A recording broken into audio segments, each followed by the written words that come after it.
या उलट अजितदादांच्या पार्टीचा प्रमुख कोण असेल, अजितदादांची जागा कोण घेईल, सुनित्रा पवार घेतील की सुप्रिया सुळे घेतील की पार्थ पवार घेतील की आणखी कोण घेईल, अशा बातम्या पेरल्या जात आहेत. त्यामुळे कुठेतरी अजित पवार यांच्या मृत्यूचं कारण हे कुठेतरी गूढ पद्धतीनं ठेवलं जातंय का, लागलेत का, कोण विवर्सचा टप्पा गाठतो असं हे सगळं होऊ लागलेलं आहे काय, हाही एक प्रश्न एक पत्रकार म्हणून मनाला भेडसावत आहे. यापेक्षा आणखी एक महत्त्वाची गोष्ट, ज्या गोष्टीमुळं अजितदादांचा जीव वाचला असता, अजितदादा सुरक्षित राहिले असेल, त्यांच्याबरोबरच असलेले जे काही महत्त्वपूर्ण लोक होते, मग पायलट होते, तिरकं होणं म्हणजे एक इंजिन बंद पडणं आणि विमान जात असताना CCTVमध्ये दिसणं म्हणजे कमी दृश्यमान नव्हतं. नमस्कार प्रेक्षको, मराठी महाराष्ट्रामध्ये आपल्या सगळ्यांचं स्वागत आहे. मी संग्राम. प्रेक्षकांनो, 28 जानेवारी ही कालची जी तारीख होती, 28 जानेवारी ही महाराष्ट्रासाठी काळा दिवस ठरलेली आहे. याच 28 तारखेला सकाळी 8:45 वाजण्याच्या सुमारास उपमुख्यमंत्री अजित पवार यांचा अपघाती मृत्यू झाला.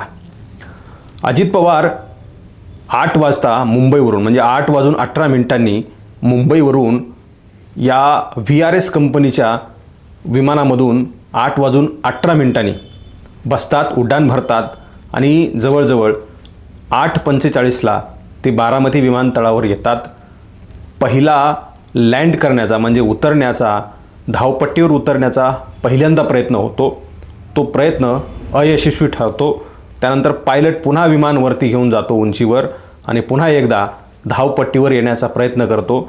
या दरम्यानच्या काळामध्ये जे काही पायलट आहे, पायलटनं बारामती विमानतळाच्या काही प्रमुख व्यक्तींशी संपर्क साधला. त्याच्यानंतर जे काही त्यांचे संवाद झाले ते काही मिनिटांचे आहेत, काही सेकंदाचे आहेत आणि शेवटचा जे काही संवाद झाला त्यांचा तो शेवटचा संवाद होता की धावपट्टी आता दिसते आणि त्याच्यानंतर पुन्हा दिसत नाही आहे का, असा सवाल केल्यानंतर तिकडून आवाज आला नाही. मात्र त्यानंतर एका भीषण अपघाताचा आवाज आला, अशी माहिती जी आहे तर DGCAनं दिलेली माहिती आहे असं देखील सांगितलेलं आहे. आता अजित पवारांच्या मृत्यूनंतर राज्यभरासह देशभरामधून काही सवाल उपस्थित केले जात आहेत. अजित पवारांची ही हत्या आहे का, हा खरंच अपघात आहे का, असे सवाल उपस्थित केले जात आहेत. पहिल्यांदाच ममता बॅनर्जी यांनी जे आहे ते सवाल उपस्थित केला होता.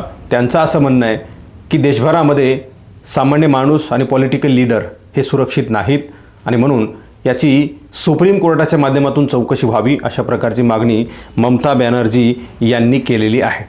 तर दुसरीकडं काही प्रमुख माजी अधिकारी, माजी IPS अशी प्रमुख पदावर राहिलेले अधिकारीसुद्धा अजित पवारांची ही हत्या असल्याचं म्हणतायत, संशय व्यक्त करतायत. आता येणाऱ्या काळामध्ये जो काही ब्लॅक बॉक्स आहे, विमानामधून जो काही डिटेल्स बाहेर देणारा ब्लॅक बॉक्स आहे, तो अद्यापपर्यंत बाहेर आलेला नाही. त्याची माहिती शासनाकडून अजून जाहीर करण्यात आलेली नाही. ते ऑपरेशन सुरू असल्याचं देखील सांगितलं जात आहे. अजित पवारांच्या मृत्यूची माहिती, डिटेल्ड माहिती देणारा ब्लॅक बॉक्स जो आहे तो अजून उघड झालेला नाही, तशी माहिती अद्यापपर्यंत मिळालेली नाही. मात्र अजित पवारांच्या पार्टीचा प्रमुख नेता कोण होणार, अशा बातम्या येऊ लागलेल्या आहेत.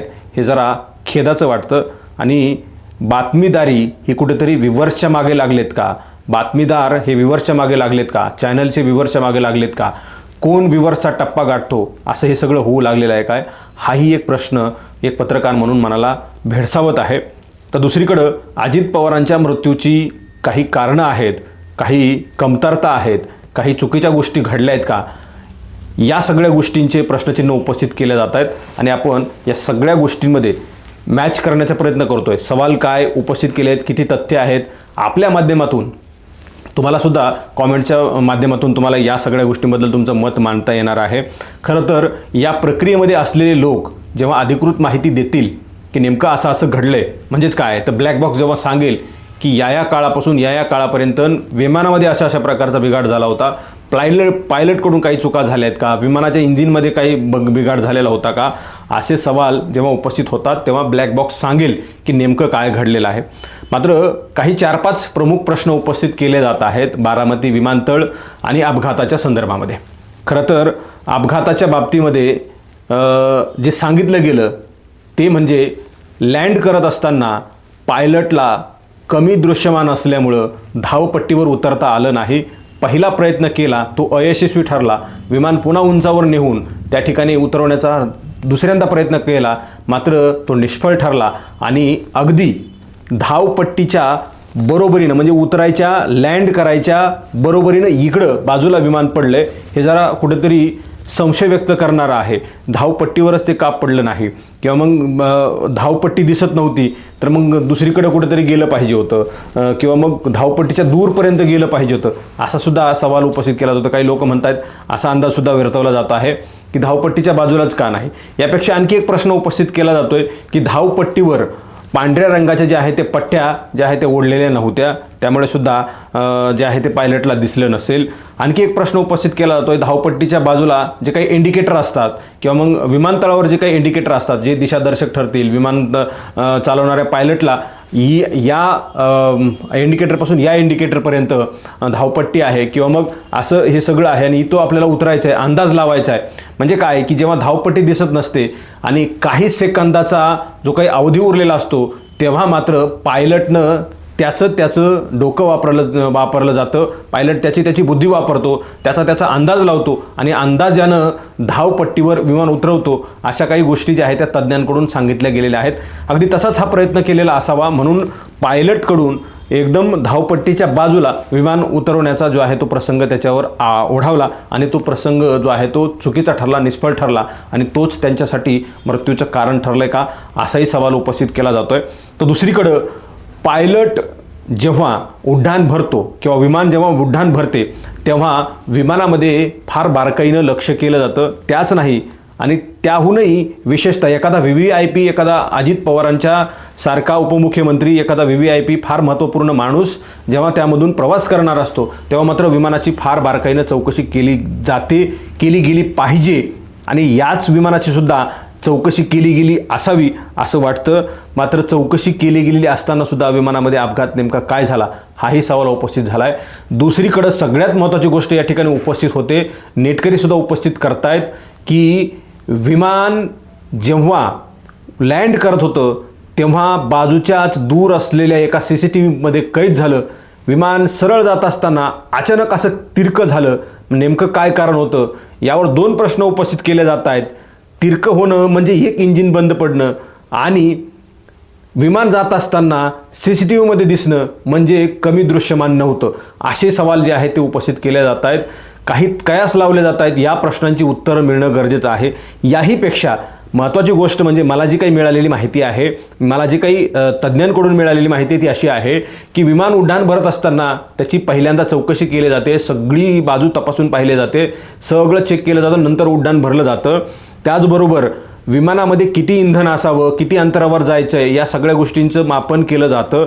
त्याचबरोबर विमानावर कमी अधिकचं इंधन जे आहे ते नक्की भरावं लागतं. कारण जसा आजचा प्रसंग होता 28 जानेवारीचा तसाच प्रसंग जर आलाच तर त्यासाठी कमी अधिक इंधन असणं पाहिजे. म्हणजे 40-45 मिनिटं विमान हवेमध्ये उडू शकतं अशा प्रकारचं राखीव इंधन जे आहे ते विमानामध्ये भरलं जातं. त्यामुळे ते विमान अजितदादांचा जो काही प्रवास होता मुंबई ते बारामती हा जवळजवळ 200 ते 250 किलोमीटरचा हा प्रवास आहे. त्याहून अधिक तितक्याच किलोमीटर म्हणजे मुंबईला परत विमान जाऊ शकत होतं. इतकं इंधन तरी नक्कीच विमानामध्ये असतं आणि असायलाच हवं. मात्र त्या विमानामध्ये अद्याप इंधन किती होतं हे ब्लॅक बॉक्स खोडल्याशिवाय कळणार नाही आणि ती माहिती आपल्यासमोर येणार नाही. यापेक्षा आणखी एक महत्त्वाची गोष्ट, ज्या गोष्टीमुळं अजितदादांचा जीव वाचला असता, अजितदादा सुरक्षित राहिले असेल, त्यांच्याबरोबरच असलेले जे काही महत्त्वपूर्ण लोक होते, मग पायलट होते, त्यांच्यासोबत असणारे स्वीय सहाय्यक असतील, खाजगी लोक असतील, हे सुद्धा वाचले असते. त्यांच्या कुटुंबियावर, अजितदादांच्या कुटुंबियावर, संपूर्ण महाराष्ट्रावर हा काळा दिवस किंवा मग दुःखाचा डोंगर कोसळला नसता. ही जर गोष्ट त्या ठिकाणी ॲड असती किंवा मग पायलटनं तसं केलं असतं तर ती कुठली गोष्ट आहे तुम्हाला मी सांगतो. फ्लाईट प्लॅनमध्ये एक महत्त्वपूर्ण गोष्ट नोंद केलेली असते. जेव्हा फ्लाईट उडान भरते, जेव्हा फ्लाईट टेकओव्हर करते तेव्हा त्या फ्लाईट प्लॅनमध्ये जर प्रसंगावधानानं काही संकट आलं, जसं की बारामतीला संकट आलं, कमी दृश्यमान सांगितलं जातं, तसंच जर संकट आलं तर त्या संकटाच्या काळामध्ये अल्टरनेटिव्ह विमानतळ हे त्याच फ्लाईट प्लॅनमध्ये उपलब्ध असतं जे की ॲटोमॅटिकली त्या उतरण्याच्या काळाच्या आसपासच्या काळामध्ये तितक्या मिनिटांमध्ये तितक्या सेकंदांमध्ये ते एअर क्लिअरन्स करून जवळचं विमानतळ त्या ठिकाणी या फ्लाईट प्लॅनमध्ये उपलब्ध असतं आणि तिथं जेव्हा अडचण येते तेव्हा हा पायलट तिथून उडून अल्टरनेटिव्ह प्लॅनवर अल्टरनेटिव्ह विमानतळावर जाऊन विमान लँड करतो. अशासाठी उडान भरण्याच्या अगोदरच तो फ्लाईट प्लॅन त्या ठिकाणी नोंद असतो आणि अल्टरनेटिव्ह प्लॅन म्हणजे अल्टरनेटिव्ह विमानतळ जे आहे तिथं विमान घेऊन जाता येऊ शकतं किंवा मग रिटर्न वापस घेऊन जाता येऊ शकतं संकट टाळण्यासाठी. जर म्हणजे खरं तर पॅसेंजर वाचवायचेच असतात आणि स्वतःलाही वाचवायचंच असतं. यासाठी पायलट स्वतः निर्णय घेऊ शकतो. त्याच्यासाठी एक वेगळा अल्टरनेटिव्ह विमानतळाचा जी काही सुरक्षा आहे ती केली जाते, व्यवस्था जी आहे ती केली जाते.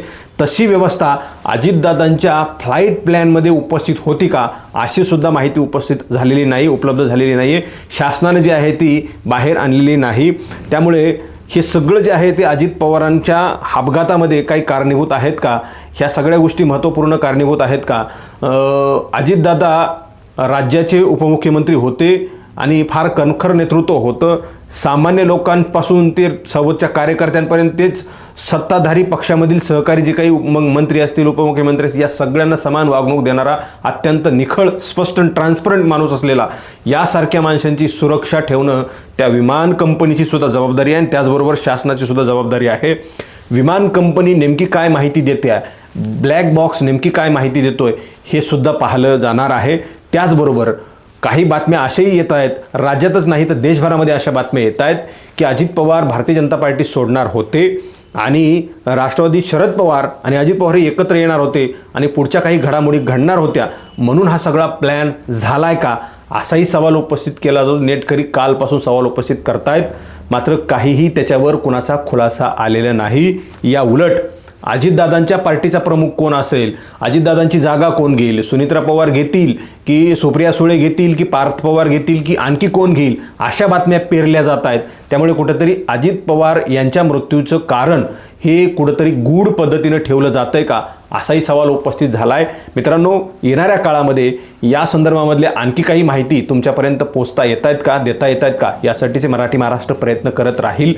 अधिकची माहिती तुमच्यापर्यंत नक्कीच आम्ही घेऊन येत राहू. तुम्ही मराठी महाराष्ट्रवर नवीन असाल तर मराठी महाराष्ट्र चॅनलला सबस्क्राईब करा.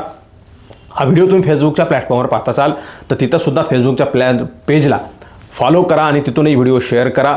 या व्हिडिओबद्दल मराठी महाराष्ट्र या म्हणण्याबद्दल तुम्हाला जी काही माहिती आम्ही पुरवली त्याबद्दल तुमचं काही म्हणणं आहे का, तुम्हाला काही खाजगीत माहिती आहे का, ती कायदेशीर आहे का किंवा तथ्य आहे का, या सगळ्या गोष्टींची तपासून तुम्ही मराठी महाराष्ट्राच्या कॉमेंट बॉक्समध्ये तुमचं मत नोंदवा. हा व्हिडिओ जास्तीत जास्त शेअर करा. इथेच थांबतोय. पुन्हा भेटूयात नव्या रिपोर्टमध्ये. खूप खूप धन्यवाद.